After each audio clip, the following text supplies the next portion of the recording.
Hey everyone, welcome to Learn Junction. Today we are going to see the theories of learning. Please see up to the end and try to solve the MCQs with me. Let's start the topic and please keep on sharing, liking and subscribe to the channel. So the theories of learning are actually mainly classified into 4 types: behavioristic, cognitive, constructivism and social learning theories. In this session, we are going to cover behavioristic and cognitive theories. So behavioristic theories, there are 3 theories in this: Thorndike's trial and error, Pavlov's classical conditioning and Skinner's operant conditioning. So हम शुरू करते हैं Thorndike's trial and error. Thorndike's trial and error theory, he conducted an experiment on whom? A cat. Okay, so Thorndike ने एक cat को एक पिंजरे में, एक केज में बंद कर दिया और कैट के सामने यहाँ पे फूड रखा. So he has taken a hungry cat और उसके सामने खाना प्रेजेंट किया, लेकिन वो खाना लेने के लिए कैट इस केज से बाहर नहीं जा सकती. सो कैट क्या करती है? कंटिन्यूअसली कैट इधर उधर हाथ पैर मारेगी, पिंजरे से बाहर निकलने की कोशिश करेगी. कैट को नहीं पता है कि बाहर कैसे आना है. ये करते करते ये ट्रायल एंड एरर प्रोसेस चलता रहेगा. वो ट्राई करेगी, वो नहीं निकल पाएगी. इसीलिए इस थ्योरी का नाम है ट्रायल एंड एरर. बट एक टाइम ऐसा आएगा कि जब सब कुछ वो ट्राई कर रही है तो ये वाला लिवर वो कैट प्रेस करेगी. जैसे ही ये लिवर प्रेस होगा, ये ट्रैप डोर जो है वो ओपन होगा और कैट बाहर आके खाना खा सकती है. सो इस एक्सपेरिमेंट पे बेस्ड थॉर्नडाइक ने ये बोला कि ट्रायल एंड एरर होता है लर्निंग में, है ना. थॉर्नडाइक ने बोला बच्चे के सामने प्रॉब्लम को प्रेजेंट कर दिया जाए अगर, तो बच्चा उसको ट्रायल एंड एरर करके सॉल्यूशन तक पहुंचता है. नाउ इस पे बेस्ड उसने 3 लॉज दिए. Law of readiness. Law of readiness मतलब प्रिपेयर्ड होना चाहिए, है ना. बच्चे को सीखने के लिए प्रिपेयर्ड होना चाहिए, अंदर से मोटिवेटेड होना चाहिए, तभी बच्चा ट्राई करेगा, क्योंकि इसमें खुद ट्रायल्स करने हैं. तो जब तक अगर हम प्रिपेयर्ड नहीं है तो हम ट्राई नहीं करेंगे. Law of exercise. एक्सरसाइज मतलब रिपीटिशन, प्रैक्टिस.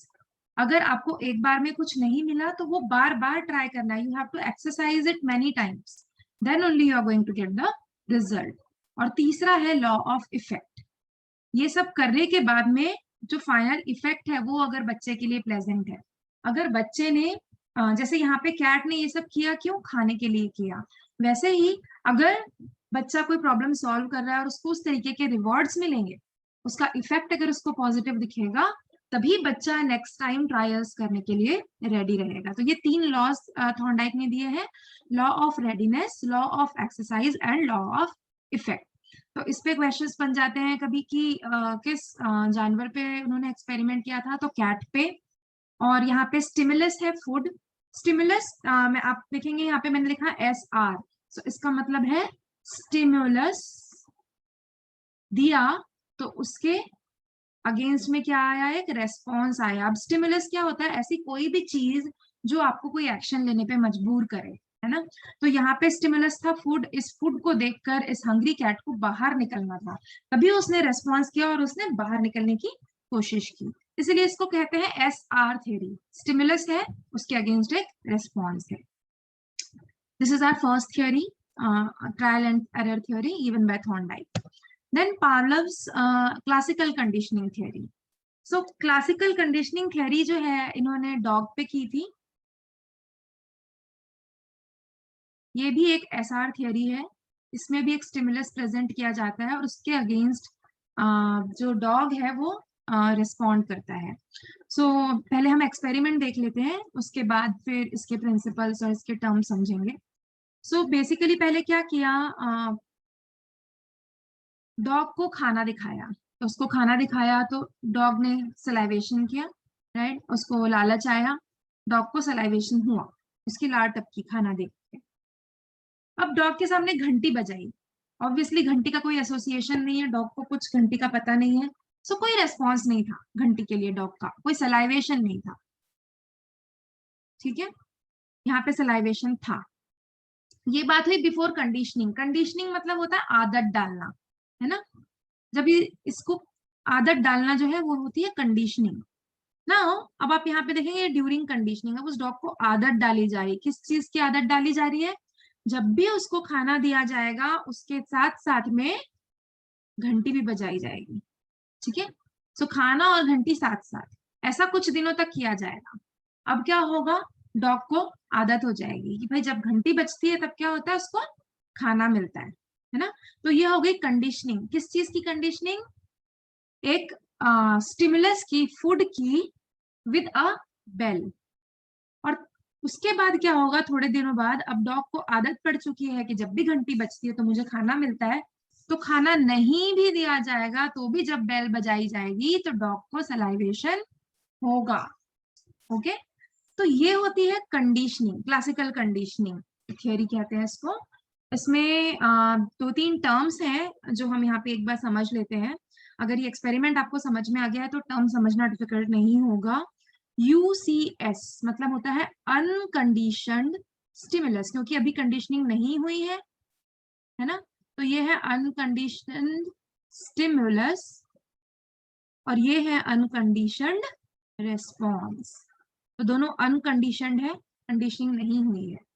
अब कंडीशनिंग के दौरान भी अनकंडीशनड है शुरू में, धीरे धीरे जब कंडीशनिंग हो जाएगी तो ये UCS से क्या बन जाएगा, CS, मतलब कंडीशन स्टिमुलस बन गया ये। और सलाइवेशन क्या हो गया, कंडीशन रेस्पॉन्स। ओके, तो ये जो है UCS, UCR और CS है अनकंडीशन स्टिमुलस, अनकंडीशन रेस्पॉन्स और कंडीशन स्टिमुलस। अब इसके भी कुछ प्रिंसिपल्स है इस थियोरी के, देखेंगे क्या प्रिंसिपल्स है। सबसे पहला है extinction. So what is extinction? Extinction मतलब ये जो एक्सपेरिमेंट है जब परफॉर्म किया गया तो लास्ट में सिर्फ बेल बजने पे डॉग को सलाइवेशन हो रहा है। अब डॉग को रोज यही किया जाएगा, बेल बजेगा उसको सलाइवेशन होगा, बट आप खाना नहीं देंगे तो धीरे धीरे क्या होगा, उसकी ये जो आदत है वो खत्म हो जाएगी। उसको समझ में आ जाएगा कि सिर्फ बेल बजने से खाना नहीं मिलता है ना। तो इसके बाद में अगर आप कंटिन्यूअसली सिर्फ बेल बजाएंगे तो सलाइवेशन नहीं होगा। इसको कहते हैं लॉ ऑफ एक्सटिंक्शन। धीरे धीरे अगर उसको रिस्पॉन्स नहीं मिल रहा, मतलब रिवॉर्ड नहीं मिल रहा है, तो वो बिहेवियर जो है वो बंद हो जाएगा। दूसरा है स्पॉन्टेनियस रिकवरी। अब बहुत दिनों तक बेल बजाई, उसको खाना नहीं दिया तो उसका जो बिहेवियर है वो सलाइवेशन का वो खत्म हो गया। लेकिन अचानक से फिर किसी दिन आपने बेल बजाई और साथ में खाना दे दिया तो उसकी फिर से रिकवरी हो जाएगी, वो रिकवर कर जाएगा कि अरे नहीं, बेल के साथ खाना आता है। स्पॉन्टेनियस, अचानक से रिकवरी हो जाएगी अगर आपने फिर से एक दिन उसके सामने खाना प्रेजेंट कर दिया बेल के साथ में। जनरलाइजेशन, जनरलाइजेशन में डॉग को समझ नहीं आएगा कि भाई ये मेरे खाने की बेल है या कोई और बेल है ना। वो सारी बेल को जनरल, मतलब जनरल, वो स्पेसिफिक अपनी बेल नहीं समझ पा रहा है। डिस्क्रिमिनेशन, डिस्क्रिमिनेशन मतलब वो समझ पा रहा है कि कौन सी बेल मेरे खाने के लिए बज रही है, कौन सी नहीं बज रही है। तो इसको हम एजुकेशन में या फिर लर्निंग में, बच्चों की लर्निंग में स्टूडेंट्स के पर्सपेक्टिव से कैसे समझेंगे। ये है कंडीशनिंग, मतलब बच्चे को आपने, उसने अच्छा काम किया, आप उसको स्टिमुलस देते हैं कि बेटा मैं ये चॉकलेट लाई हूँ, आप ये सम अच्छे से सॉल्व करोगे, आपको मिलेगी, है ना। तो उस चॉकलेट को देखकर, उस स्टिमुलस को देखकर बच्चा रेस्पॉन्ड करेगा, उसको सॉल्व करेगा, बच्चे इसको सॉल्व करेंगे और वो चॉकलेट लेकर जाएंगे, है ना। तो थोड़े दिन बाद अगर आप ये देना बंद कर देंगे तो बच्चों को समझ में आ जाएगा ये मैम तो देती नहीं है, बस बोलती है कि मैं दूंगी, बट वो देती नहीं है ना। तो इसको धीरे धीरे वो उसको करना बंद कर देंगे। हो सकता है एक दो बार करेंगे, आप बोलोगे कि मैं दूंगी, बच्चा वो काम करेगा। आपने नहीं दिया एक दो बार तो उसके बाद में वो एक्सटिंक्शन हो जाएगा कि भाई मैम तो नहीं देती है, बच्चा नहीं करेगा। लेकिन आपने अचानक से एक दो महीने बाद फिर से एक दिन बोल के दिया तो उसकी स्पॉन्टेनियस रिकवरी हो जाएगी, है ना। तो ये जो है, इस तरीके से हम क्लासिकल कंडीशनिंग थ्योरी को अपने नॉर्मल लर्निंग प्रोसेस में समझ सकते हैं। फिर है स्किनर्स ऑपरेंट कंडीशनिंग। अब आप यहाँ पे सबसे बड़ा डिफरेंस जो देखेंगे, यहाँ पे आर पहले आया है। ओके, ऑपरेंट कंडीशनिंग है ये। यहाँ पे जो ऑपरेशन है, जो एक्शन है वो पहले होता है, मतलब रेस्पॉन्स पहले होता है, स्टिमुलस बाद में आता है। देखेंगे कैसे। इन्होंने ये एक्सपेरिमेंट किया था एक रैट पर, रैट को एक केज में बंद कर दिया। को दिख रहा होगा फूड यहाँ पे रखा है, रैट को फूड दिखाई नहीं पड़ रहा है। सो उसको नहीं पता है कि मुझे खाना मिलने वाला है। ठीक है, रैट बस एक पिंजरे में बंद है, इधर उधर उछल कूद कर रहा है, कुछ ना कुछ दबाने की करने की कोशिश कर रहा है।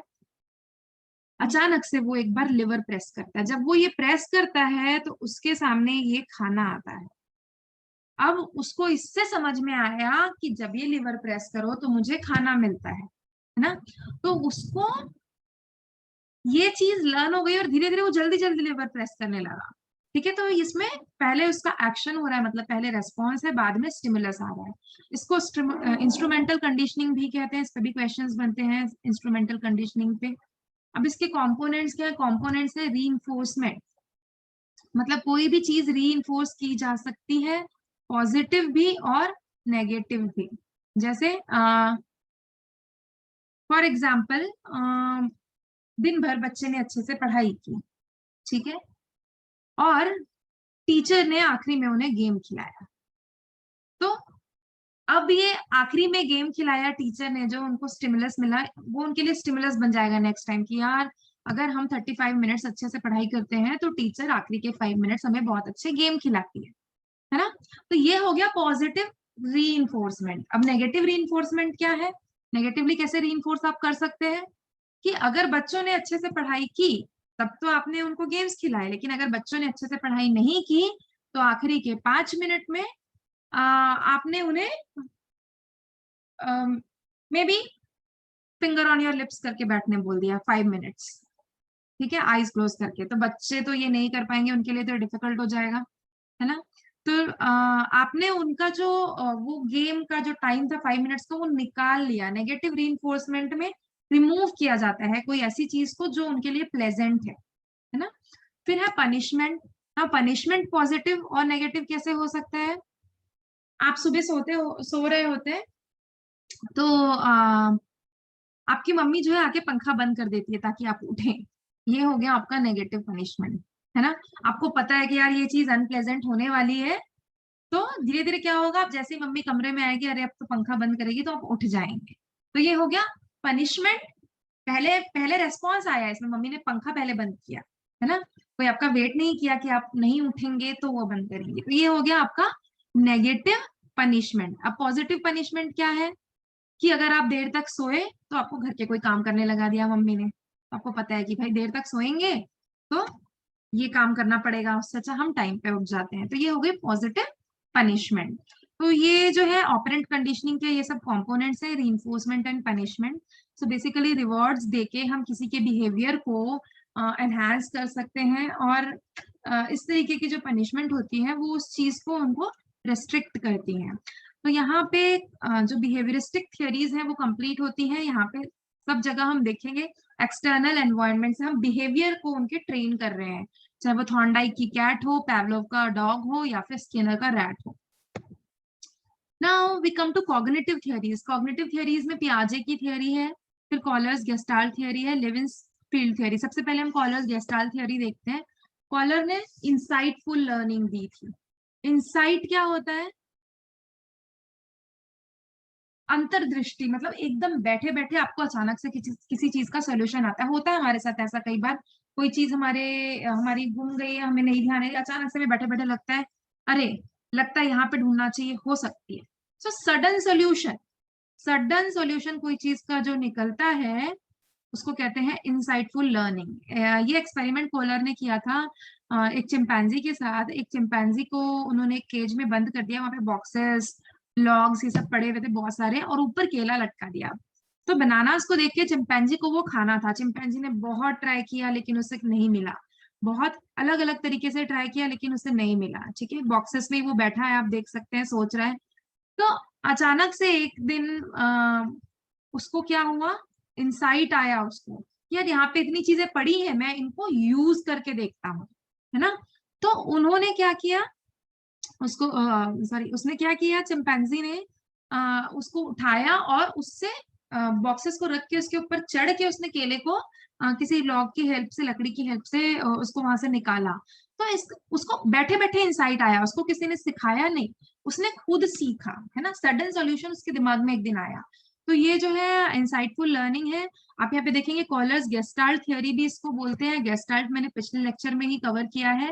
गेस्टाल्टिज्म जो है वो कहता है कि whole is greater than sum of the parts, है ना, कि जो पूरी सिचुएशन है अगर वो बता दी जाए बच्चे को, पूरी प्रॉब्लम एक बता दी जाए तो बच्चे को इंसाइट आएगा उसका सोल्यूशन कैसे निकलेगा इसका, बजाय कि छोटा छोटा यहाँ पे कोई उसको बॉक्स का क्या यूज करना है, इस लॉक का क्या यूज करना है, इसका क्या यूज करना है, ये सिखा के फिर उसको यहाँ नहीं बैठाया गया है। उसको ये सिचुएशन पूरी दे दी गई है जहाँ पे उसको केला लेना है बट वो केले तक पहुंच नहीं पा रहा है।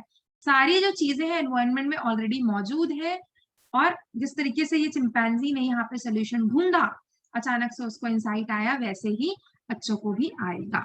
ये इनका कहना था। दूसरा है पियाजेस थियरी, ये भी हमने कल कवर किया है, सो ज्यादा डिटेल में मैंने यहाँ पे नहीं लिखा है। 4 स्टेज है, SPCF, sensory motor, pre operational, concrete operational and formal operational. ये 0 to 2 years है, 2 to 7 years है, 7 to 11 है, और ये 12 to 7 to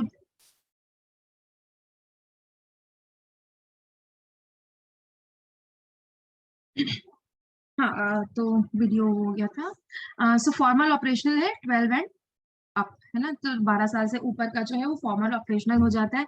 इसमें हमने देखा सेंसेस और मोटर जो चीजें हैं वो डेवलप होती हैं पहली स्टेज में, और धीरे धीरे धीरे धीरे कैसे डेवलपमेंट होता है, और फॉर्मल ऑपरेशनल में जो बच्चा है वो फुल्ली फंक्शनल हो जाता है। फिर 3 टाइप्स ऑफ नॉलेज होती है, physical, logical and social according to पियाजे। और 3 प्रोसेस होते हैं, assimilation, accommodation and equilibration. So assimilation क्या है, हम कोई चीज जानते हैं, हमको कोई नई चीज पता चली, है ना। एक टर्म है स्कीमा, स्कीमा मतलब आपकी क्या अंडरस्टैंडिंग है दुनिया के बारे में, है ना, वो होता है स्कीमा। जैसे जैसे कि हम एग्जाम्पल के लिए ले सकते हैं कि मुझे पता है कि थियरीज ऑफ लर्निंग में बिहेवियरिस्टिक थियरीज होती हैं, ठीक है, तो ये मेरा स्कीमा हो गया। मुझे अभी कॉग्निटिव थियरीज के बारे में नहीं पता है ना, ये मेरा स्कीमा है एट प्रेजेंट। हो सकता है मैंने अभी इतना ही पढ़ा है, राइट। अब मुझे पता चला कि कॉग्निटिव थियरीज भी होती हैं, तो ये नई इंफॉर्मेशन हो गई मेरे लिए, राइट। तो ये इंफॉर्मेशन को मैं क्या करूंगी, अपने स्कीमा में, मेरा जो स्कीमा था उसमें मैं इसको एसिमिलेट करूंगी, ऐड करूंगी न्यू इन्फॉर्मेशन को। ये मेरा पहले से स्कीमा था, मैंने उसमें ये न्यू इन्फॉर्मेशन को ऐड कर लिया, ठीक है। एकोमोडेट किया मतलब मैंने उसको अपना एक नया स्कीमा बना लिया। मैंने जान लिया कि भाई थियरीज ऑफ लर्निंग में बिहेवियरिस्टिक और कॉग्निटिव दोनों होती है। इक्विलिब्रेशन क्या है, इक्विलिब्रेशन मतलब होता है कि आप अननोन से नोन की तरफ जा रहे हैं, मतलब जो आपके दिमाग में कॉन्फ्लिक्ट था उसको अब आपने पक्का कर लिया, अब आपने उसके बारे में जान लिया है, और आपका ये अब फाइनल स्कीमा है।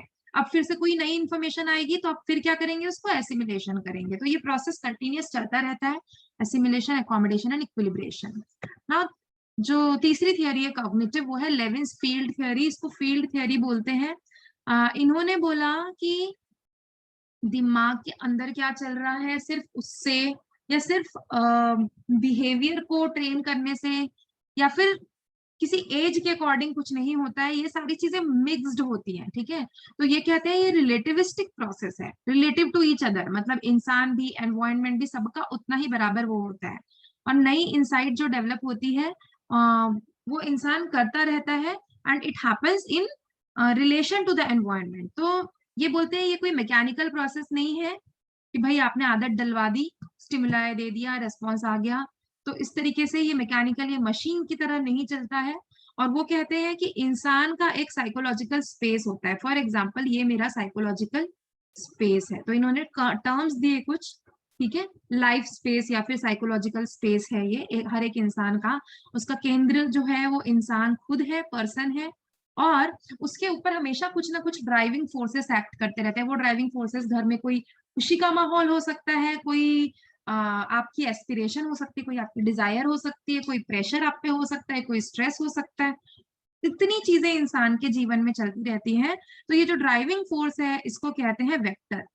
ड्राइविंग फोर्स को उन्होंने नाम दिया वेक्टर का, तो हमने दो टर्म्स पढ़ लिए, लाइफ स्पेस होता है, उसमें पर्सन होता है, उसके ऊपर जो फोर्सेस एक्ट कर रहे हैं दे आर कॉल्ड वेक्टर्स, और इंसान का एक गोल होता है, कुछ वेक्टर्स उसको गोल की तरफ जाने के लिए प्रेरित करते हैं, उन्हें पुश मिलता है, और कुछ जो है बैरियर्स होते हैं उनमें, ये बैरियर्स फिजिकल बैरियर्स हो सकते हैं, साइकोलॉजिकल बैरियर्स हो सकते हैं, किसी भी तरीके के बैरियर्स हो सकते हैं। अगर इंसान को अपना गोल प्राप्त करना है तो उसको इस बैरियर को क्रॉस करना ही पड़ेगा, ठीक है।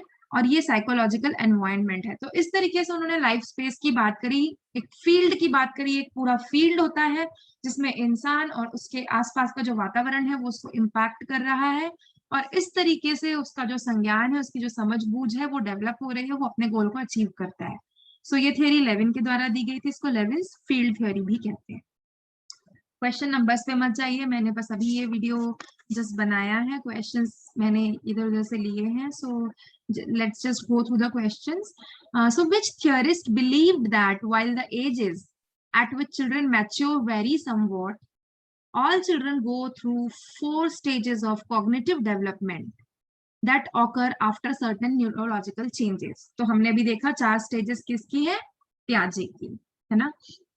ऑपरेंट कंडीशनिंग, अब ऑपरेंट वर्ड जहां भी आ गया, हम बात कर रहे हैं स्किनर की, कौन सा वाला एक्सपेरिमेंट, अगर हम याद करें रैट वाला, जिसमें खाना उसको दिख नहीं रहा था, वो पहले क्या कर रहा था, बस रेस्पॉन्ड कर रहा था, और इधर उधर हाथ पैर फेंकते फेंकते जब लिवर प्रेस हुआ तो उसको क्या मिला, स्टिमुलस मिला। तो आप ये बात अगर दिमाग में रख लेंगे एक बार कोई भी क्वेश्चन पढ़ते हुए, तो उसके बाद में फिर आप सॉल्व कर पाएंगे। रोल ऑफ री इज, तो रीइंफोर्समेंट की तो यहाँ पे बात ही नहीं आएगी, बहुत ही कम रीइंफोर्समेंट का रोल है। क्यों? क्योंकि यहाँ पे तो वो खुद ही रेस्पॉन्ड कर रहा है, आप जो है स्टिमुलस बाद में ला रहे हैं, right. So the role is very insignificant, strikingly significant नहीं है, नन ऑफ द अबव भी नहीं है, नेग्लिजिबल भी हम नहीं कह सकते, क्योंकि अगर बार बार प्रेस करने पे अगर फूड नहीं आया तो ऑब्वियसली जो वो रिस्पॉन्स है उस पे उसके असर पड़ेगा। A very useful principle of learning is that a new response is strengthened by, तो एक नया response कैसे strengthened होता है, by reinforcement. Yes, जब कोई चीज को बार बार reinforce किया जाएगा तो एक नया response आता है. Which type of learning tells us what to do with the world and applies to commonly called habit formation. So habit formation किससे बन रहा है हमारा, कैसे हमारी हैबिट्स जो है वो डेवलप हो रही है। तो हैबिट फॉर्मेशन मतलब जो रिएक्शन है वो बार बार किस एक्सपेरिमेंट में विदाउट स्टिमुलस भी हो रहा था। हैबिट तो तब हुई ना जब आपको स्टिमुलस नहीं है फिर भी आप कर रहे हैं, तो वो कहाँ पे हो रहा था, इंस्ट्रूमेंटल लर्निंग, मतलब ऑपरेंट कंडीशनिंग, मतलब कि RS, है ना। यहाँ पे रेस्पॉन्स हो रहा था without even seeing the stimulus, तो हैबिट बन गई थी कि भाई ऐसा करना ही है हमें। जैसे कि बच्चों में हैबिट बन जाती है डिसिप्लिन की, या फिर सुबह उठ के पढ़ाई करने की, भाई अच्छा रिजल्ट आएगा सुबह उठ के पढ़ना है, तो ऑब्वियसली उन्होंने अपने पास से सीखा है, अपने एक्सपीरियंस से सीखा है, बार बार करके सीखा है। सो अगर नहीं भी आए तो भी उनकी हैबिट बन गई है ना। According to Skinnerian theory, the S type of conditioning applies to. Now, what is Skinnerian theory? Skinner की theory. Skinner की theory कौन सी है? Operant conditioning. ठीक है। अब यहाँ पे आप जब ऑपरेंट कंडीशनिंग सोचेंगे तो हो सकता है आप ऑपरेंट बिहेवियर को यहाँ पे टिक कर दें, लेकिन यहाँ पे बात किस चीज की जा रही है, एस टाइप ऑफ कंडीशनिंग, मतलब स्टिमुलस दे रहे हैं हम, अप्लाइज टू, किसको दे रहे हैं, रेस्पोंडेंट के बिहेवियर को, है ना। किसको कंडीशन किया जा रहा है यहाँ पे, रैट के बिहेवियर को, रेस्पोंडेंट है रैट। या फिर हम अगर बात करें हमारे संदर्भ में, तो हम जिसको टीच कर रहे हैं, जिसको सिखा रहे हैं, वो रेस्पोंडेंट है, हम क्या है, we are giving the stimulus. So the answer is respondent behaviour. Behaviour therapist believe that respondent या फिर classical conditioning is effective in dealing with the non-voluntary automatic behavior. Non-voluntary मतलब आप जो नहीं चाहते, automatically जो हो रहा है, उस behavior के लिए respondent या classical conditioning अच्छी होती है, ठीक है। Whereas the operant one, है ना, respondent और classical conditioning में क्या होता है, ये SR है, आपने स्टिमुलस दिया और रिस्पॉन्स आया। ऑपरेंट क्या है? RS है। It is successful predominantly with motor and cognitive behaviours. ठीक है, तो 10 अनअडैप्टिव हैबिट जैसे नेल बाइटिंग, ठीक है, और trichotillomania, enuresis, I am not sure, let's just think about nail biting right now. ठीक है, ताकि हम बस हमें अभी अपने लेवल का देखना है। थंब सकिंग, तो ये हैबिट्स को आप कैसे जो है दूर कर सकते हैं, तो बताइए किस मेथड से कर सकेंगे हम? कौन सा मेथड सबसे ज्यादा इसमें? ट्रायल एंड एरर ऑब्वियसली नहीं, इसमें किसी चीज का समाधान नहीं ढूंढना है, वो बच्चा खुद ट्रायल एंड एरर नहीं करने वाला है ना। Now classical conditioning and operant, what do you think will be more appropriate in this?